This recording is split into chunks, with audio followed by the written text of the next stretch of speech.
설교를 좀 주목해서 들은 사람들은 소년 예수를 말할 때는 제가 인성으로 나타난 소년 예수를 말할 때는 예수라고 했고, 우리가 고백으로 드려야 될 예수는 예수님이라고 표현했습니다. 때때로 여러분 보면 왜 우리 목사는 예수라고 했다가 예수님이라고 하느냐. 여러분, 오늘 설교 원고에도 분명히 소년 12살 된 소년 예수라고 할 때는 제가 예수라고 말했고, 우리가 고백적인 메시아 예수님은 님자를 붙였습니다. 여러분들이 그렇게 세밀하게 들을 수는 없지만 오늘 예수님의 삶을 보면은 그 삶 속에서 12년의 공백이 생깁니다. 여러분, 이미 앞부분에 나와 있지만은 1장 21절을 봅니다. 앞부분에는 예수님의 탄생이 나왔고 1장 21절에 함께 읽겠습니다. 시작. 할례할 8일이 되매 그 이름을 2장 8절 함께 읽겠습니다. 2장 21절 시작. 할례할 8일이 되매 그 이름을 예수라 하니 곧 잉태하기 전에 천사가 일컬은 바라라. 할례할 며칠? 8일. 금방 8일을 또 8장이라고 하네요. 할례할 8일. 그렇게 지금 예수님 출생했습니다. 그리고 8일 만에 할례 받았습니다. 그리고 공백이 있다가 이제 오늘 낮에 말씀드린 대로 12살 때의 모습이 나옵니다. 그리고 12살 때의 그 모습과 아기가 키가 자라며 또 이것은 12살 이전의 모습이죠. 오늘 이 단계 속에서 오늘 3부 예배 때도 어린애기가 처음 나와서 기도하는 모습을 여러분들이 봤습니다마는 우리 사람이 어떻게 성장해 가느냐 참 중요합니다. 오늘 본문 속에는 사람이 온전하게 성숙해 갈 수 있는 그 방법에 대해서 말씀하고 있습니다. 오늘 우리가 사람이 이렇게 겉으로 표면적으로 바라볼 때는 그냥 나타나고 있지만 온전하게 성숙한다, 성장한다 쉬운 일이 아닙니다. 여러분, 일반적으로 세상에서는 지덕체라고 하고 이전에는 또 3H라고 해가지고 헤드, 핸드, 또 하나는 뭐예요? 하트. 이것이 함께 성장해 가야 된다고 하는데 기독교의 인간론은 통합체입니다. 육과 혼과 영이 따로 떨어진 것이 아니라 이것은 히브리적인 3분법이고 또 헬라적으로는 2분법으로 나눕니다. 2분법으로 나눈다면 육하고 영혼으로 나누고 히브리적인 사고방식으로 하면 육, 혼, 영으로 나눕니다. 이것을 우리는 또 일반적으로 지덕체라고도 하고, 지덕체 하면 옛날에 우리들 어렸을 때 동네에 있었던 4H 구락부가 생각납니다. 4H 구락부에 health, heart, hand, 또 head 이 네 가지가 균형을 이루어갈 때 온전한 교육과 온전한 인간이 될 수 있다. 그러면 쉽게 말하면 우리 인간도 마찬가지입니다. 사실은 성경에서 예수 믿는 것도 마찬가지입니다. 성숙한 사람, 미성숙한 사람. 오늘 우리는 이렇게 나눌 수가 있습니다. 성숙한 사람과 미성숙한 사람. 우리 교회도 미숙이가 많이 있습니다. 제가 미숙이 만날 때마다 언제 완숙되냐, 언제 성숙되냐, 물론 한문은 뭐 아름다울 미자로 그렇지만 제가 골리느라고 언제까지 미숙할 거냐 그런 이야기를 하지만 성숙하다, 미숙하다. 여러분, 인간은 바로 이렇게 나눌 수가 있습니다. 또 이렇게 성숙하다, 미숙하다고 하는 것은 그들의 삶이 얼마나 성장이 고르게 되어지느냐. 바로 우리가 이러한 것까지도 같이 이야기할 수 있습니다. 여러분, 사람은 성장함에 따라서 유아기, 물론 영아기가 있습니다. 유년기, 소년기, 청년기, 장년기, 노년기까지 넘어갑니다. 노년기는 일반적으로 지금 법적으로 65세로 되어 있습니다. 우리나라에서도 이것을 지금 70세로 올려야 되느냐. 일반적인 자연현상으로 보면 70세로 올려도 상관은 없습니다. 그러나 정부에서 70세로 올리려고 하는 것은 연금을 늦게 주려고 하는 그런 계략도 또 같이 있습니다. 그래서 지금 여러 가지로 맞물려서 문제가 되고 있지만은 저도 이미 오래전에 지공세대가 되었습니다. 여러분, 지공세대가 무슨 말인가 합니까? 지하철 공짜로 타는 세대가 지공세대입니다. 우리 교회도 지공세대가 참 많이 있습니다. 조금 전에도 당회 때 서로 보고를 했는데 이제 앞으로 우리 팔공산에 있는 그 베델 수양관 가기도 얼마나 쉬워졌는지도 모릅니다. 지공세대는 우리 교회 앞에서부터 7곳까지 무료로 갑니다. 그럼 7곳에 여러분들이 딱 내리면 마을버스가 우리 기도원 앞에까지 내려다 줍니다. 이제 버스 대절할 필요도 없어요. 지공세대 위에서 우리 승합차를 7곡에다가만 데려다 놓으면 그냥 올라갈 수 있습니다. 참 편리해진 세대가 됐어요. 그런데 여러분 가운데 지공세대가 돼가지고 지하철을 얼마나 무료로 탔는데 지금까지 지공세대 됐다고 감사원금 내는 사람 한 사람도 못 봤습니다. 그래서 내일부터는 지공세대 감사원금을 좀 따로 받으려고 그래요. 여러분, 그래도 평생, 앞으로 65세부터 평생을 지하철 무료로 타는데 한 번쯤은 감사원금 내야 되겠잖아요. 그래야 안 그래요? 그래야 안 그래요? 예. 그래서 그것은 지공감사원금으로 나오는 것은 전부 선교헌금으로 보내려고 생각합니다. 여러분, 그 감사원금 내기 싫은 사람들은 그냥 지공세대 하지 마세요. 물론 그래가지고 젊어진다면 좋겠지만은 이제 예를 들어서 만약 그렇다고 하는 말씀입니다. 여러분, 성경에도 보면은 성숙하지 못해가지고 민족까지 아니면 한 나라까지 파괴된 그러한 경우가 많이 있습니다. 여러분, 성숙한 사람은요, 늘 보면 마음이 세심합니다. 그런 사람들은 인정이 많습니다. 다른 사람들에게 공감을 가져다 줍니다. 그런데 특별히 성숙한 사람은요, 자기 자신에 대해서 철저합니다. 비판적입니다. 내로남불이 아닙니다. 내불남로입니다. 자기에 대해서 철저하게 비판적이요. 그러니까 하나님 앞에 철저하게 회개하죠. 자기에 대해서 관대하지 않습니다. 여러분, 성경에도 말씀하고 있습니다. 함부로 선생이 되려고 하지 마라. 선생 되는 자들이 얼마나 더 힘든 줄 아느냐. 성숙한 사람은 겸손합니다. 섬세합니다. 그리고 성숙한 사람은 다른 사람에게 이용도 잘 당합니다. 다른 사람에게 사기당하는 사람들 보면 성숙한 사람들이에요. 그렇게 사기당한 사람들도 좀 위로 좀 받으세요. 전 사기를 2번 당했습니다. 제 아내도 뭐라고 그럽니다. 그런데요, 보면은요, 그런 사람들이 좀 성숙한 사람들이에요. 왜? 그렇게 해서라도 남 도와주면 되잖아요. 이런 사람들은 회복력이 빠릅니다. 또 개방적입니다. 그런데 미성숙한 사람들은요, 사람의 가치를 뭐로 따지는 줄 아세요? 돈, 권력, 사회적인 지위 같은 표면적인 특징으로 판단을 합니다. 저는요, 트라우마가 하나 있습니다. 어떤 교인들이 누구 결혼 잘했다, 누구 장가 잘 간다, 시집 잘 간다. 그런데 그 밑에 끝에 꼭 뭐라고 그러느냐? 그 집 굉장히 부자더라. 저는 이런 트라우마가 있습니다. 가난하게 사는 사람들은 그런 트라우마가 있어요. 예수 믿으면서도, 교회 항존직이고 수십 년 예수 믿었다고 하면서도 그 딸 시집 잘 간다. 왜 잘 가냐 물어보면 부잣집이다. 여러분, 우리 가치 판단이 그렇게밖에 안 됩니까? 여러분, 미숙한 사람들은요, 사람의 가치를 어디 두느냐? 돈 많다, 권력 있다, 사회적인 지위가 높다, 이런 표면적인 특징으로 바라봅니다. 그런데 또 미성숙한 사람들은요, 다 여러분 보세요.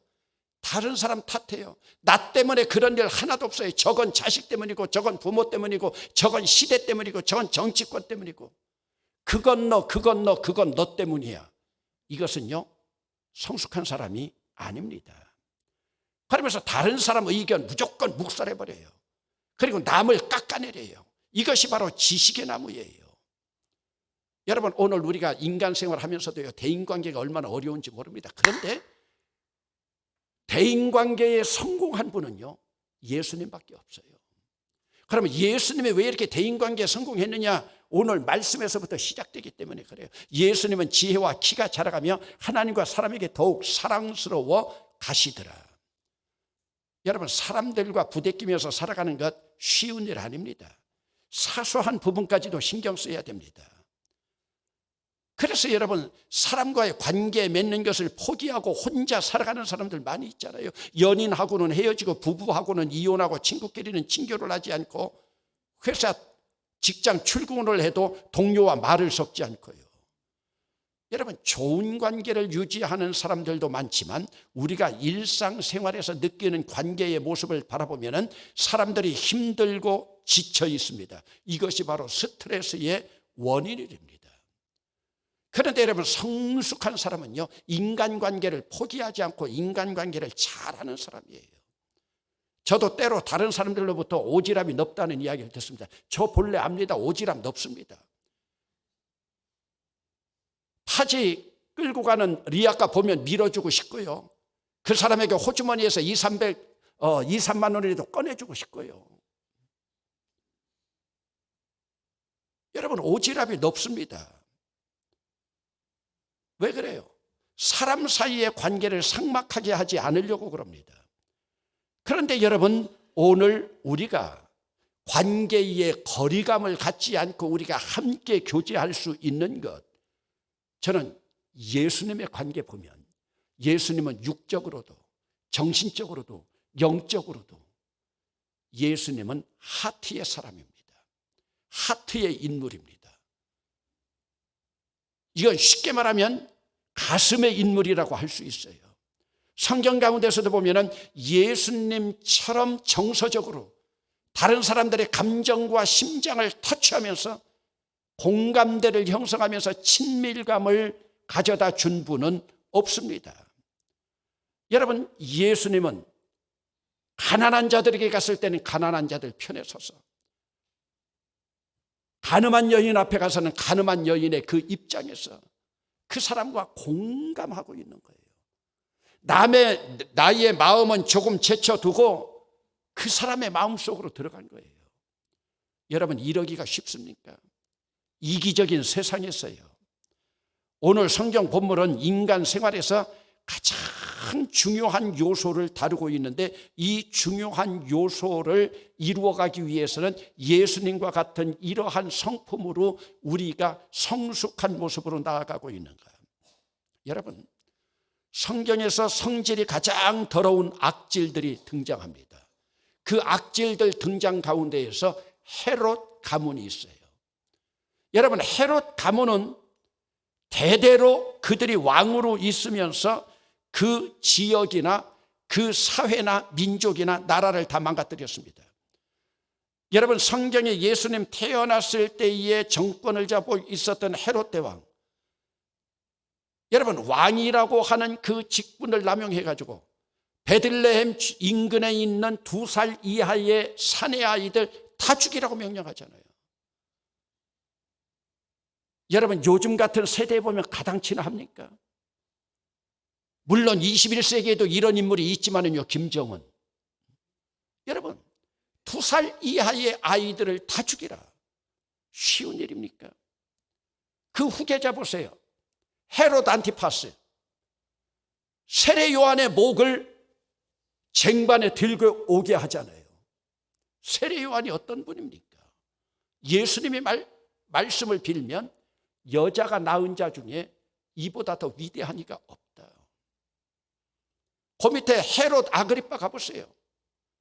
야고보를 처단해서 죽이잖아요.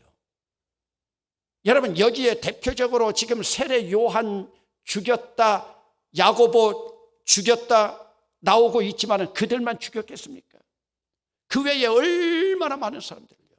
여러분, 악이 이렇게 흘러간다니까요. 지난주에 여러분들에게 말씀드린 것처럼 오늘 우리가 신앙의 연조로 대대로 내려오면서도 3대, 4대쯤 가면 다시 한번 걸러져야 돼요. 왜? 매너리즘에 빠져가지고요. 우리 가문이 3대쯤 되니까 예수님이 내 안에 있겠지 천만에요. 떠나갈 수 있다니까요. 매너리즘에 빠지고 습관에 빠지고 나면 그렇게 되는 거예요. 그래서 다 자기 자신을 점검해야 돼요. 여러분, 오늘 우리도 편안하게 있다고 하지만 어떤 극한적인 상황이 되면요, 저 밑에 있는 구정물 같은 더러운 것들이 다 나온다니까. 그래, 극한 상황에 가보면요, 잠자는 사람들에게서요 욕이 나오고요, 극한 상황에 가보면 안다니까요. 여러분, 전 법무부 차관하던 김학의 얼마나 망신살이에요. 여러분, 한나라 차관을 지낸 사람이 인천공항에서 도망가려고 하다가 붙잡혔잖아요. 왜 그래요? 그거 조사해보면 밑에 있는 침전된, 밑에 잠겨있는 모든 것들이 다 나오게 되는 거예요. 한나라의 차관을 지낼 때 떵떵거리면서 그렇게 살았던 사람이요, 도피하려고 하는 모습 보세요. 자기는 도피 안 했다고 하지만 그걸 누가 믿겠어요? 여러분, 오늘 우리도 마찬가지. 어떤 상황에 보면요, 여러분들 주변에서 많이 겪어봤을 거예요. 점잖은 사람인데 그 입에서 나오는 말들 보면요, 아니 평상시엔 안 나와요. 다 꾸미고 있으니까요. 그러나 어떤 극한 상황에 가보면요, 저는 우리 교회 목회에 나가면서 어떤 극한 상황에 가니까요, 목사 내쫓으려고 목사 약점 잡고 있는 사람들, 잡고 늘어지는 사람들 많이 봤어요. 여러분, 그런 형편 가운데서요, 저는요 지금까지요 어려서부터 남집 아르바이트하고 아이를 과외 공부시키고 하면서요 눈치로만 살아온 사람이에요. 저 눈치로 알아요. 다 편안하게 지내다가요 마지막 자기에게 어떤 불리한 순간이 되면은요 약점 잡아가지고요. 그러니 예수 믿으면서 성숙해진다. 자기까지 희생해 나가고 자기까지 손해보면서까지 생명나무 열매로 세워주고 지지하고 격려해 줄 수가 있을까? 이것은 정서적으로 친밀한 사람들, 정서적으로 친밀한 사람들만 할 수 있는 거예요. 그래, 다른 사람들에게 공감해 주고요, 공감만 아니요, 공감하는 것만큼 그 안에 책임감도 따르는 거예요. 오늘 우리는 책임은 없으면서 다른 사람 그 정서 속으로 들어간다, 안 되는 거예요. 그래서 인간관계를 맺는 사람들 가운데 보면은 정서적으로 성숙한 분이 있고 미성숙한 분이 있고, 정서적으로 여유 있는 사람이 있고 여유 없는 사람이 있고, 정서적으로 건강한 사람이 있고 약한 사람이 있어요. 여러분, 예수 그리스도요, 오늘 지금 여러 가지 단어들이 있지만 짧은 2절만 말씀드렸지만 여기에서 가장 중요한 것은요, 예수 그리스도는 정서적으로 안정된 분이에요. 예수님이 인성으로 이 땅에 오셔서 살았던 환경, 목수하고 있는 요셉, 어머니 마리아, 여기서 살아갈 때는 이런 정서적인 요소가 형성될 수가 없는 그러한 환경이었어요.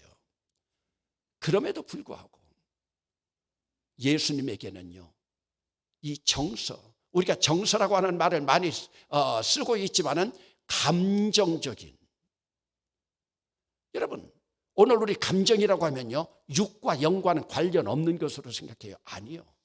여러분들 육체도요 어떨 때 보면은요 닭살같이 막 돋아오를 때가 있잖아요. 육체도 똑같이 반응하는 거예요. 그래서 여러분 정신과 같은 데서는 보면은요 사람이 암에 걸려서 들어왔다 하더라도 그 암병만 진단하면서 바라보는 것이 아니라 이 암병 때문에 고통당한 그 정신적인 정서적인 그 문제까지 타치해서 들어가는 거예요. 그래서 여기에서 생겨난 불면증, 여기에서 생겨난 불안, 이것 때문에 겪고 있는 스트레스, 이것까지 종합적으로 진찰을 할 때 이것이 완전한 진찰이 되는 거예요. 어제도 어떤 분이 와가지고 암으로 투병하고 있었는데 2년 만에 재발됐다. 그래서 여러분 요르단에서 선교사하고 있었던 구기현 가족이 들어왔어요. 오늘 우리 교회에서 예배 드렸어요. 그 가족들 전체 모이면 인사시키려고 오늘 인사시키지 않았지만 그 시어머니가 2년 만에 시아버지 돌아가신 지도 1년밖에 되지 않았는데 2년 만에 재발돼가지고 선교지에서 들어온 거예요. 여러분 2년 만에 재발되었다고 하는 것은 그 몸만 재발된 게 아니에요. 그동안에 남편 잃고 자식은 또 선교사로 보내고 보고 싶은 손주 손녀들은 있고 하면서 여러 가지 일들이 다 얽혀 있는데 이 실타래를 다 풀을 수 있어야 돼요. 그런데 이 모든 안에는요 우리의 정서적인 것이 같이 들어있는 거예요. 정서적인 것이라고 하는 것을 여러분들이 좀 이해하기 좀 힘들다고 하면요 사람의 기분이라고 하는 것이 그 안에 늘 있어요. 여러분들이 목사 기분 좋게만 해줘 보세요. 죽을 둥 살 둥 목회해요. 그런데 왜 그렇게 때때로 보면 목사 기분을 꺾어요. 여러분 남편 기분 좋게만 해줘 보세요. 여러분 아내 기분 좋게만 해줘 보세요. 밥상머리가 달라져요. 우리가 이것을 좋은 말로 하니까 정서나 감정이라고 하는 단어를 쓰지만요 우리가 그냥 느끼는 걸로 말하면 기분이에요. 육체도요 기분이 좋으면요 우리 육체가 달라져요. 지금 제가 제 아내 찾는 거예요. 제 안에 있으면 못해야 할 말이 있고 없으면 해도 될 말이 있는데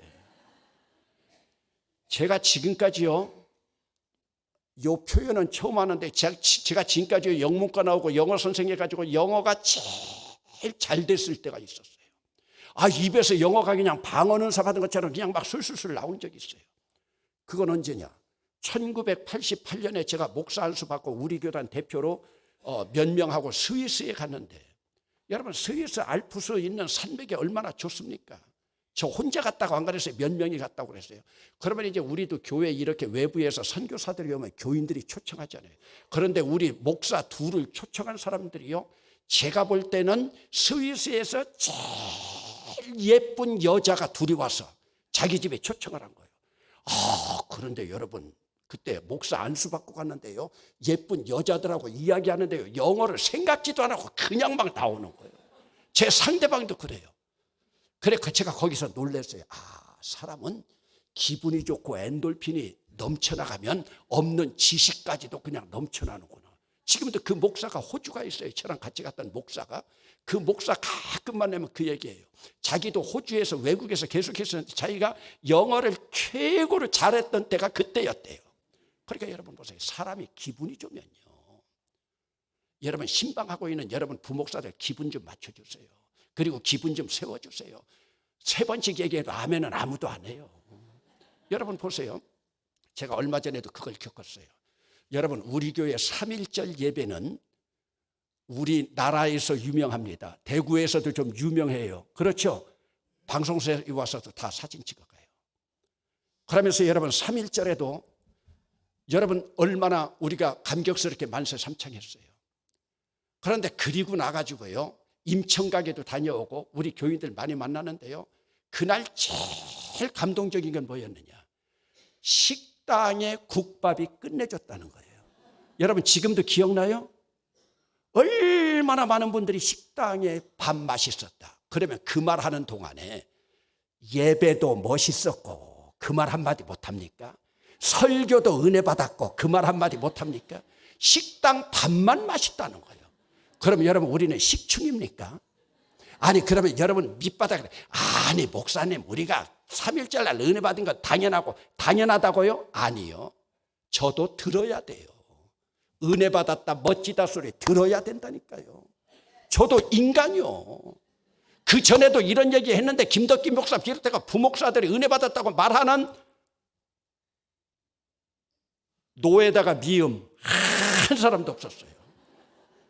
부목사들 와가지고 오늘 국밥 끝내준대요. 국밥 끝내준대요. 저는요 뒤끝이 얼마나 많은가 아세요? 지금까지도 그게 맺혔다니까요. 그러니까 이런 게 맺히지 않으려면 어떻게 해야 되느냐? 예수님과 같은 성품이어야 된다는 이야기예요. 여러분 한 왕조를 또다시 여러분들에게 소개합니다. 새벽기도 시간에는 다 배웠겠지만 남왕국은 한 왕조입니다.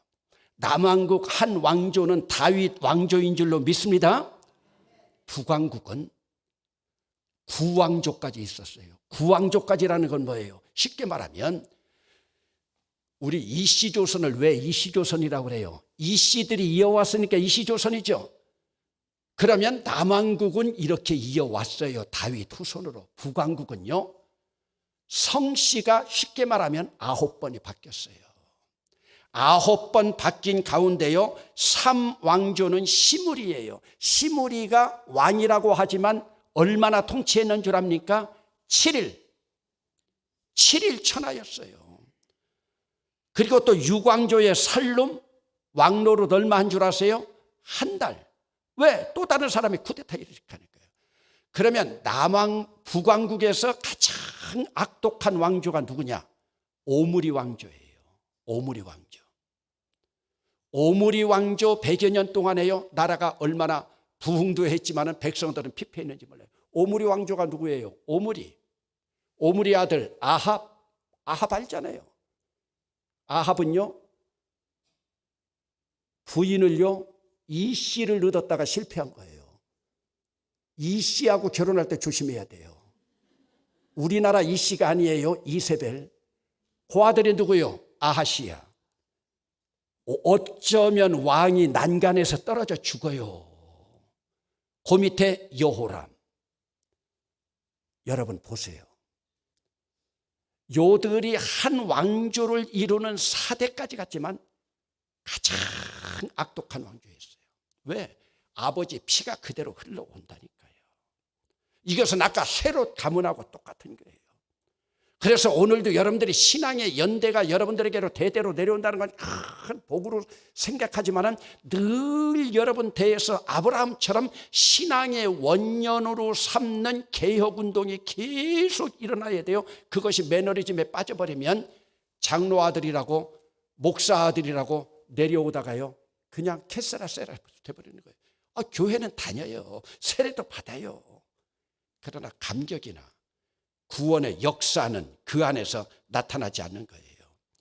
여러분, 제가 지금 소개한 이 사람들이요, 정서적인 친밀감이 없어요. 여러분 한번 생각해 보세요. 우리가 그냥 정의적으로 봐도 왕이라고 하면 국민을 대변하는 사람이다. 국민을 섬기는 사람이다. 그런데 자기 민족을 그렇게 처단해가지고 죽일 수가 있어요. 아니, 그것도 자기만 죽이는 것이 아니라 대대로 그렇게 죽이면서 내려오고 있는 그 모습들을 보세요. 왜요? 정서적으로 메말라서 그래요. 일반적입니다. 정서적으로 메마른 사람들이 어떤 사람들입니까? 공부 많이 한 사람들이요. 공부 많이 한 사람들이요. 제 동기들 가운데서도요, 한 대학을 지칭해서 좀 죄송하지만 서울대학 나와가지고 제 동기 가운데 목회하는데요, 목회 성공한 목사 거의 없어요. 사람들을 다 무시해요. 왜? 나 서울대학 나왔다. 그런데 여러분들이 보세요. 나이 50 넘어가면요, 어느 대학 나왔건 다 똑같아요. 그런데요, 지방대학 나온 사람들이 있어요. 교인들을 하늘같이 섬겨요. 왜? 자기도 그들의 아픔을 알거든요. 그들의 아픔을 알거든요. 그런데 교회에서는요, 자랑하고 있어요. 어느 대학 나왔다, 박사 받았다, 어디 유학하고 왔다. 목회는 그게 전부가 아니에요. 가방끈이 다가 아니에요. 여러분 살아봤잖아요. 겪어봤잖아요. 살아봤다는 것은 죄송하고요, 살아본 사람들 이야기도 들어봤어요. 그랬더니 그분들 뭐라고 하는 줄 아세요? 전부 손살에 쳐요. 왜요? 여러분, 자식들 학교에서 공부 잘하는 게 문제가 아니에요. 그게 행복이 되는 일이 아니에요. 정서적으로 풍요로워야, 다른 사람의 입장을 함께 대변하면서 나아가야 그것이 행복하게 살아가는 비결이에요. 그러니까 정서적으로 메마르니까 두 부부가 결합을 못해요.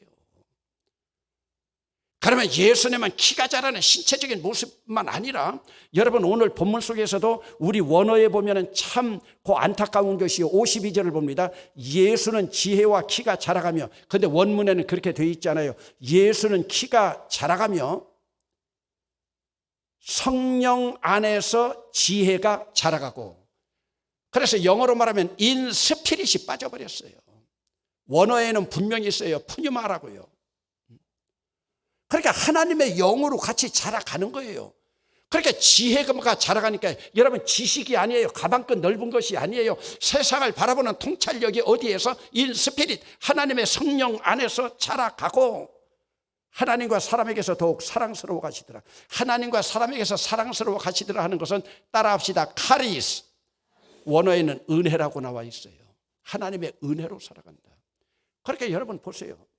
하나님의 영적인 안에서 지혜가 풍성해지고, 하나님의 은혜가 넘치고, 하나님의 은혜가 넘치고 성령 안에서 지혜가 넘치는 것은, 그것은 무슨 말이냐? 정서적으로 감정이 풍부하다는 거예요. 이것은 다른 사람을 포용할 수 있다는 거예요. 오늘 여러분들 우리 교회에서도 보면 가슴이 넉넉한 사람들 있잖아요. 여유 있는 사람들이 있잖아요. 이렇게 살아가는 자들이 영적으로 성숙하면서 모든 사람들을 포용하고요. 이런 아내를 만나고 이런 남편을 만난 사람들은요, 행복한 사람들이에요. 품어주면서요. 저는 제 개인적으로 이번 사순절 계획하는 일이 있었어요. 매일 하루에 3번 이상씩 제 아내한테 참 아름답다고 했어요. 참 아름답다고요. 이전에 젊은 시절에는 프리티라고 해가지고 이쁘다고는 했지만 아름답다는 말은 처음 써봤어요. 아름답다는 말을 남편에게서 얼마나 못 들어봤냐면, 제 아내가 뭐라는 줄 아세요? 아이고, 숙제하려고 그렇게 애쓰지 마시오. 숙제하려고. 누가 저한테 숙제를 했겠어요? 저 나름으로 제가 강단에서 예언의 은사를 하라, 예언의 은사를 활용해서 그게 품격까지 올라가라, 다른 사람을 세워주는 것. 저는 제 아내 아름답다고 얘기할 때마다 감동받을 줄 알았는데요, 숙제하지 말래요. 숙제하지 말래요. 그런데 그것도요, 봤더니요, 제 아내 잘못이 아니에요. 왜? 아름답다고 할 때 그 정이 더 담뿍 담기게 했어야 되는데, 제 아내가 들을 때 왜 그랬겠어요? 여기서만 나오니까 그랬겠죠. 그렇게 바로 뭐예요? 이걸 그냥 내가 의도적으로 풍요롭게 한다고 풍요롭게 되는 게 아니에요. 이 안에 찾아서 하나님의 영으로. 그래서 이제 다음 주일에는요, 어트랙티브 하기로 했어요. 참 매력적이라고요. 고담 주일은 이제 기대하세요. 그래서 이제 매력적이다. 당신은 참 매력적이다. 집에서 연습을 하고 있어요, 저는요. 여러분 한번 그렇게 훈련해 보세요. 방언의 은사도 이야기하고 예언의 은사도 여러분들이 함께 말씀을 들었으면 그것을 한번 실생활에 옮겨보세요. 그렇기 때문에 오늘 우리가 내가 존재한다, 인간의 존재 가운데 가장 큰 것은요, 인간의 존재의 핵심은요, 감정이에요. 여러분, 남편하고 부부가 싸우는 것이요, 다른 것 때문에 싸우는 것 아니에요. 여러분, 한두 마디 말꼬리 때문에 싸우는 거 아니에요. 말 속에 잠겨있는 감정 때문에 싸우는 거예요. 그러므로 오늘 우리가 이 감정을 얼만큼 잘 다스리느냐. 그래서 우리의 영혼과 정신과 성격은요, 감정의 집합체를 설명하는 단어들이에요. 여러분, 우리 감정이라고 하는 것은 잘못이 하나도 없어요. 그 감정 때문에 우리가 어떤 행동을 하느냐, 그 감정 때문에 우리가 어떤 말을 하느냐. 예수님 보세요. 예수님은 그 감정 때문에 나도 너를 정죄하지 않는다. 가늠한 여인에게 그러잖아요. 나도 너를 정죄하지 않는다. 그래서 예수 잘 믿는다고 하는 것은요, 우리의 감정을 다 잘 통제하는 거예요. 감정대로 살아가는 사람은 본능적인 사람이죠. 승질낼 때 승질내고, 자기 말할 거 다 말하고, 다른 사람 말 듣지 않고요. 이것이 전부 뭐를 우리가 제어하지 못해서 그러느냐, 뭐를 컨트롤하지 못해서 그러느냐, 우리 감정이요. 그러면 이 감정을 어떻게 컨트롤하면서 하나님 앞으로 나갈 수 있느냐, 바로 오늘 말씀 속에 있는 거예요. 성령 안에서 그 지혜가 자라간다. 그리고 하나님과 사람 앞에서 사랑스러워 간다고 하는 것은 은혜를 받는다. 그것이 여러분 40절에는 또 분명하게 나와 있어요. 하나님의 은혜가 그의 위에 있더라. 세상 사람들은 하나님의 은혜 생각하지 않아요. 성령 생각하지 않아요. 왜? 세상 사람들은요, 육체만 건강하게 잘 자라가고 학교 공부만 잘하면 돼요. 그러면 쉽게 말하면 오늘 본문에 나와 있는 이것으로 말하면 뭐냐? 육체와 지식이에요. 그러면 지식이라고 하는 것도 엄밀히 말하면 본문에 있는 지혜와는 조금 일부분일 뿐이에요. 지혜라고 하는 것은 헬라어로 따라 합시다. 소피아. 여러분 터키에 가면 소피아 사원이 있죠. 소피아라고 하는 것이 지혜예요. 그래서 여러분 철학이 뭐예요? 필로소피. 그럼 필로가 뭐예요? 사랑이에요. 지혜를 사랑하는 것이 철학이에요. 이게 필로소피잖아요. 철학이. 그러므로 그 사람의 지혜는 자기가 지실까지도 좌우할 수 있는 통찰력이에요.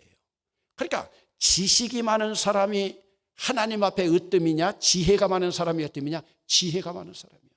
제가 지혜라고 하는 이야기 나올 때마다 초등학교도 졸업받지 못한 정주영 이전 현대 회장이 박사 그룹 박사 학위 받고 교수나 이런 사람들 다 이 지혜로 이끌어갔잖아요. 회사 운영하면서요. 여기는 지식은 높아요. 그러나 그 사람들을 이끌어갈 수 있는 것은 뭐냐? 지혜예요. 그래서 오늘 우리에게는 지혜의 영이 지식보다 더 높이 있는 거예요. 그러면 여러분, 이런데 문제가 생기는 인간의 정서적인 결핍은 어디서 생기는가? 여러분, 하나님은 인간을 흙으로 빚으셨어요. 흙이라고 하는 것은 이 세상에서 가장 비천한 재료예요. 여러분, 지금 성경에는 흙으로 나와 있지만 엄밀하게 이 원문으로 들어가면 이것은 먼지예요. 더스트, 먼지예요. 여러분, 사람을 먼지로 만들었어요. 가장 보잘것없는 재료로 만들었어요. 어떤 사람의 그 전문가들의 손에 들어가면요, 가장 비천한 흙과 같은 거지만 이걸 가지고요 청자도 만들고요 고려자기도 만들어요. 누구 손에 잡혀 있냐가 중요한 거예요. 하나님의 손에 잡히게 되니까요 인간으로 만들어진 거예요. 그러나 이 흙으로 하나님께서 사람을 만들 때는요, 태초에 하나님이 천지를 창조하시니라 할 때, 천지를 창조한다고 할 때 말씀으로 창조하셨지만 이 말씀이 바로 뭐냐? 그것이 바로 사랑이에요. 그것이 바로 하나님의 열정이에요. 인간에 대한 열정이고 인간에 대한 사랑이에요. 그렇기 때문에 그 흙 속에는 하나님이 빚었다고 하는 하나님의 손길에는 하나님의 정서가 같이 들어가 있는 거예요. 거기다 하나님께서 루아흐 생기를 불어넣었어요. 이 생기라고 하는 것은 우리 인간의 감정하고 가장 가까운 거예요.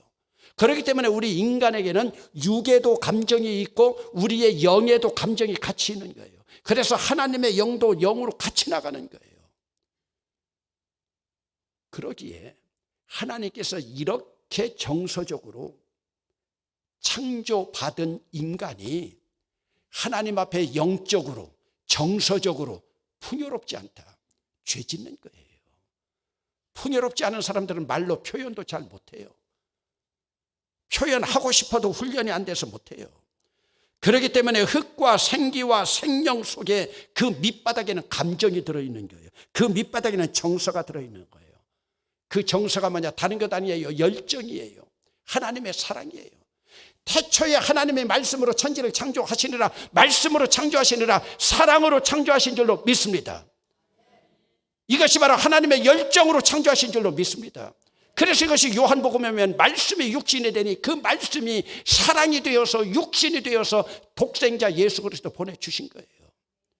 제가 지금 말씀드리는 것은 조금 차원은 높은 것이지만 여러분, 재료 속에 하나님의 정서가 들어있습니다. 그 안에 하나님의 감정이 들어있습니다. 왜요? 그 흙을 가지고 빚으실 때 주님의 그 열정, 사랑. 그렇기 때문에 오늘 우리 육으로, 오늘 우리가 이 정서적인 것으로 이것을 느끼지 못하면요, 오늘 우리는 하나님 앞에 죄 짓는 거예요. 그러므로 예수 잘 믿는 사람은요, 제가 늘 너무 지나치게 강조하는 것 같지만 생명나무처럼 사랑으로 그 열매로 살아가야 되는 것이고요, 표현하지 않은 건 사랑이 아니에요. 하나님은 표현하였기 때문에 인간과 같은 걸작품을 만드셨고, 하나님은 표현하셨기 때문에 세상을 창조하신 줄로 믿습니다. 하나님은 사랑을 표현하였기에 독생자 예수 그리스도를 소육신하도록 우리에게 보내주신 줄로 믿습니다. 그래서 육에서 키가 자랐다고 하는 것은, 아기가 자라난다고 하는 것은, 자라나는 그 안에 정서적인 것이 함께 포함되어 있어요. 혼이라고 하는 소피아 지혜, 이것은 고상한 지성입니다. 이 안에는 지식과 지혜와 성품까지도 함께 들어있어요. 하나님의 영이라고 하는 푸뉴마, 하나님의 영, 성령입니다. 52절에 보면은 여기에서 사랑이라고 하는 것이 키리티라고 나와 있습니다. 카리티라고 나와 있습니다. 카리티라고 하는 것은 이미 말씀드렸지만 카리스의 다른 격입니다. 하나님의 은혜가 함께 있어야 돼요. 그러므로 성령 안에서 강하여진다. 강하여진다고 하는 것은 능력만 있는 것이 아니에요. 능력에는 언제나 우리의 정서적인 것도 같이 따라가는 거예요. 친밀함도 같이 따라가는 거예요. 다시 한번 말씀드립니다. 여러분, 흙을 빚으실 때 그 흙 속에 하나님의 눈물이 있습니다. 하나님의 그 눈물로 이겼습니다. 그것이 바로 사랑입니다. 생기에는 하나님의 열정이 있습니다. 생명에는 지정의가 같이 있습니다. 그렇기 때문에 정서적인 친밀감으로 우리가 다가가는 거예요. 그래서 예언의 은사를 주시면서도 예언의 은사는 교회 안에서 덕을 세우기 위한 것이다. 방언의 은사는 너 자신을 위한 것이지만은 예언의 은사는 교회의 덕을 세우면서 다른 사람을 위한 것이다. 여러분, 우리 하나님은 얼마나 이런 친밀감 속에서 그들 속에 들어갔냐. 때때로 저는 불만이 될 때도 있습니다. 왜?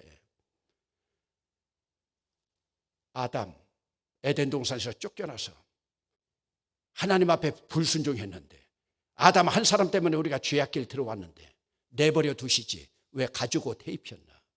아니, 인류의 첫 번째 살인자 가인, 왜 가인에게 표를 주고 십자가 표까지 주었는가? 전 개인적으로 불만이었습니다. 그러나 하나님은 살인자에게까지, 여러분, 내 주변에 지금 살인자 있습니까? 우리 교회 안에 살인자 있습니까? 여러분, 하나님은 살인자에게까지, 아니, 하갈 보세요. 아브라함의 첩으로서 쫓겨나잖아요. 쫓겨가는 그 하갈의 입장까지 들어가서 하갈의 하나님이 되시지 않습니까? 이 하나님을 닮은 예수님 보세요. 조금 전에도 말씀드렸지만 가늠한 여인, 세상에서 손가락질하는 사마리아 여인, 천병에 걸린 나병 환자, 귀신 들린 자들 쫓아내는 것만 아니라 그들 속에 동병상련으로 들어가잖아요. 여러분, 사순절이 뭡니까? 사순절에 십자가를 따른다는 것은 뭡니까? 예수님의 정서적인 그 감정을 이입받는 거예요. 저도 설교 준비를 하고 목회를 해나가면서 이것을 이입받기 위해서 얼마나 몸부림치나 몰라요. 설교 원고가 있다고 원고가 아니에요. 이 안에 어떻게 하면 주님의 마음을 헤아릴 수가 있을까? 여러분, 오늘 예수님 어려서부터 자라난 그림이 오늘 본문에 있습니다. 제발 부탁합니다. 아직도 늦지 않았습니다. 여러분 자녀들, 다 큰 자녀들이지만 여러분들이 그 자녀들 이런 정서적인 친밀감으로 먼저 믿은 부모들이 다가가고, 여러분 손주 손녀들에게 이런 친밀감으로 다가가고, 조금 있으면 5월도 가까워지만 여러분 가정도 이러한 친밀감으로. 그래서 제가 늘 요즘 기도하는 대로 회복의 역사가 나타나는, 부활주의를 맞이하면서 회복의 역사가 나타나는 놀라운 기적을 만들어내는 우리 대본교회 될 수 있기를 주의 이름으로 축원합니다.